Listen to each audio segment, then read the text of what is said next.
Welcome to part 25, and we're still going through Snowhead Temple. And this is the last video to feature Snowhead Temple. Thank God. I mean, it's not as bad as a temple. I mean, there's obviously another temple coming up in this very game that is much worse. I've recently finished playing that temple, and dear God, that gave me a headache. And it'll be just and you'll see in several videos, and hopefully I'll cut it down to a more reasonable time so you don't have to see me screw up a whole bunch of times. I mean, that temple makes this temple seem like a walk in the park. I mean, sure, this temple is big, but at least you can navigate around easily. I mean, you'll see what I mean coming up in this playthrough. So anyway, folks, now that we've gotten the boss key, it's time we make our way to the very top of the tower where the boss door is. And to get there, first we have to punch these blue sections of the giant pillar. And I know what you're thinking, isn't that kind of a counterproductive? But trust me, folks, there's a reason why I need to punch the blue sections to shorten the middle pillar there. So yeah. Now, of course, there is one more stray fairy we have to gather in this area too. And as you see here, as I'm staring right now, again, there's a wall bleeding snow, and that's a hidden alcove, and of course that has to be where the blue fairy is. Now, how do we get to it from here? How can we get to it from here? I mean, there's no possible way we can get to it from the bottom area. I mean, not unless the bunny hood comes equipped with unless you can enhance the jumping qualities of the bunny hood or nearby Deku flower. Actually, the best way to approach this alcove is after you've punched the first two blue sections of the block of the pillar. You notice right here that's decreased in size, and yet we are still a good distance above the rest of the temple. Now, what you want to do here is, from this high altitude from the center pillar, jump towards the hidden alcove. I'm not joking. Jump towards it.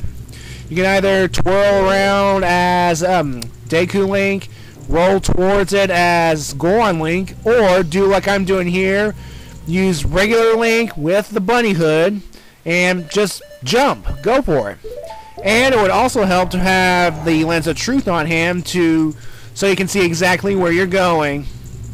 If you time your jump just right, you'll make it. And here is the chest that contains our final stray fairy.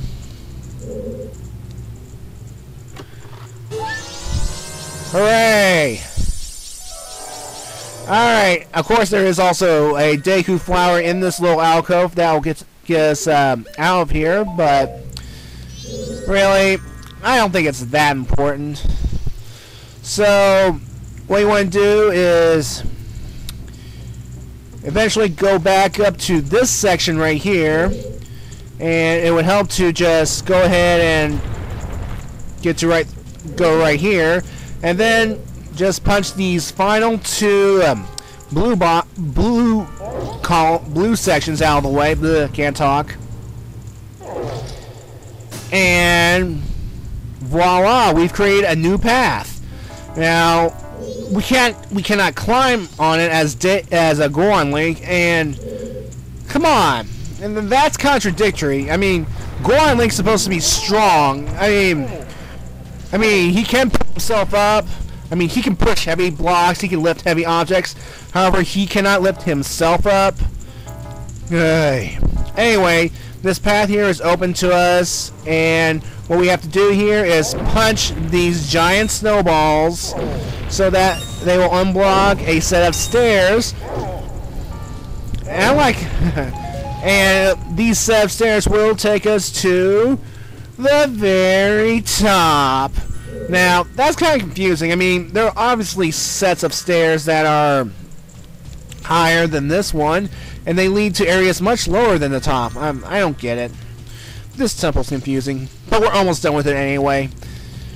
So, of course, what you gotta do here is use a Goron roll. The ice will help you gain momentum, and you should make it. Alright. Now, let's go through the door and face the boss.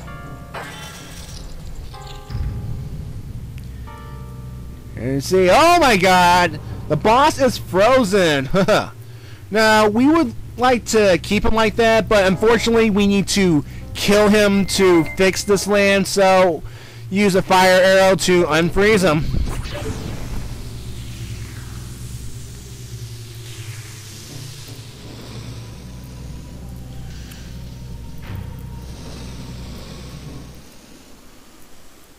Mass Mechanical Monster Goat! And he just ran over Link! Thankfully it's a scripted scene, so he doesn't take damage. Well, folks, now this is the most fun I've ever had during a boss fight. I mean, seriously. Look at me just going. Yeah, there's actually two ways you can fight this boss. One, you can go in the safe in the little alcove and shoot him with fire arrows as he passes by, or do this method, this more fun method. You go as Goron Link, you roll around until you get spikes, and then you just run and just hit him, just like that. And I prefer this method. It is much more fun. It is unique. I mean, I don't believe that any boss fight of this kind exists in any Zelda game in the past or in any future Zelda game. I mean, this is a truly unique boss battle, and I like going back to this one to play it over and over and over again. But of course, you will have to face this guy over and over and over again. So, Goat, eh? He's this giant mechanical bull thing with a humanoid face. And basically he just runs around this circular track, and what you have to, this monster kicks up boulders to come to basically, and if the boulders hit you, they don't do damage, but they will ruin your momentum, and you have to be in spike mode while rolling to actually do damage to this guy. Now, when you strike him, he will shoot out electric bolts to try and damage you and for him to get away. And if you put too much distance between yourself and Goat, he will stand in place and shoot electric bolts to damage you. And then he'll proceed to move on. Now, as you damage Goat more and more, rock stalactites will start falling from the ceiling, and they will slow down, and they will basically stop you in dead tracks. Now, the best to do, now, while you strike Goat, he will also try to shoot electricity to get you to stop hitting him, but you can avoid those if you can't, and get as much damage as you can out of him. And you can also trip Goat up so that he'll trip on the ground, and, well, you can get some free hits in that way. Now, as you damage Goat more and more, he'll start going a little faster. He'll start spouting electricity, and in the final stages, he'll also start kicking up bombs in addition to boulders. And yeah. Now, this boss kind of reminds me of a Sonic the Hedgehog type battle. I mean, you're basically a speedy beast in a rolled-up ball with spikes, and you're damaging a machine. I mean, you could substitute like these characters, like the machine could be piloted by Dr. Eggman, and you have to damage them by rolling up into a ball, and Sonic is kind of spiny, and I mean, that would actually be kind of interesting to see that. I mean,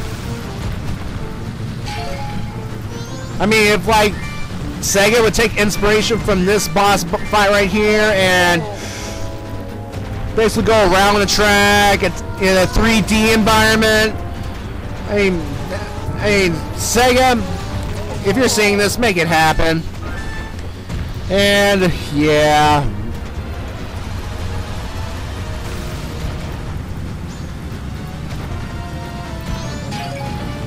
Oh, these green pots right here, they contain magic meters here that, because again, Goron Link wastes magic power. So what you have to do is, well, you just hit the pot and you'll refill your health and repeat the boss. When you defeat Goat, he'll run out of control, and what he'll do is he'll crash into the wall and he's dead. Woo!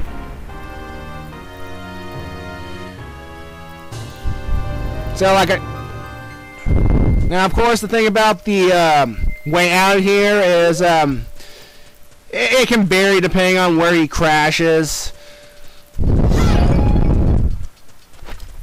Sometimes you have to go around the track area to find it, which sucks.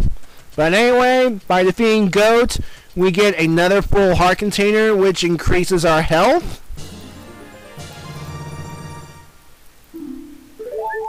And refills our hearts too.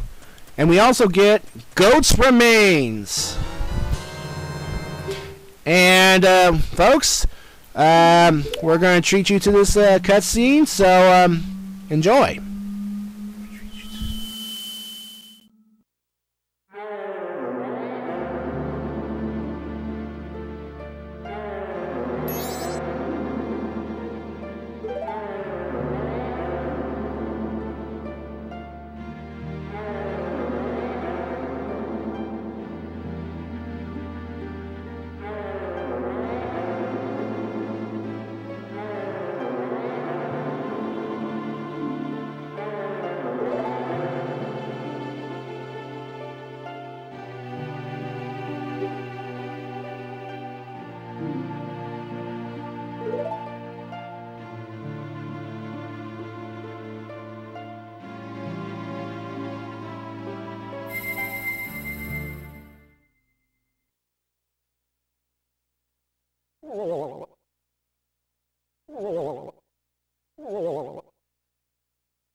Kind of like that, seeing how like the Goron that was frozen in ice after everything I saw was still like, oh, it's still cold, and then his buddy was like, hey dude, you can stop shivering, it's all nice and warm now. Kind of like that.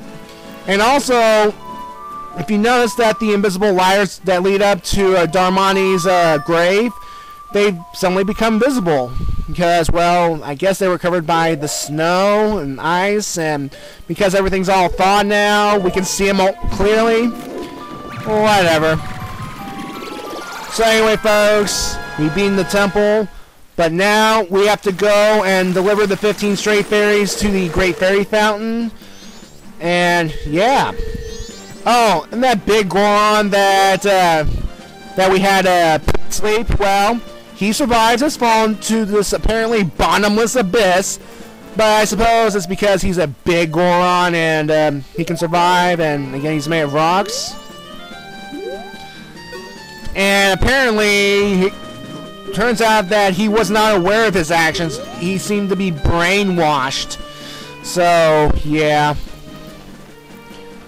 So that cutscene that featured Link going into another version of that weird place, only the color code was a little different. Instead of like in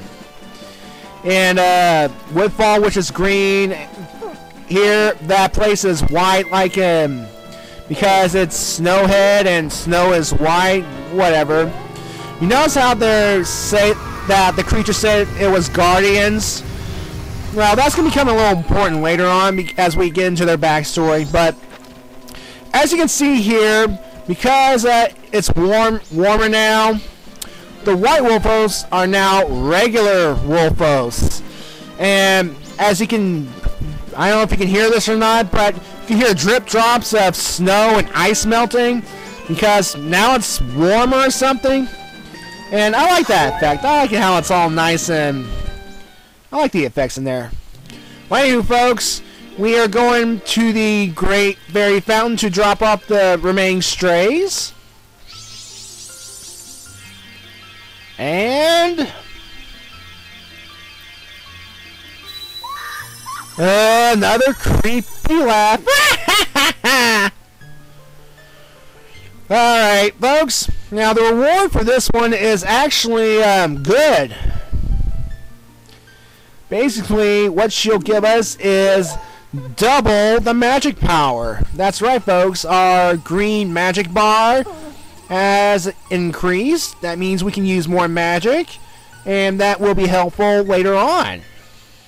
Especially when we have to, especially in cycles where we have to defeat Goat again or use fire arrows or other magical items down the line.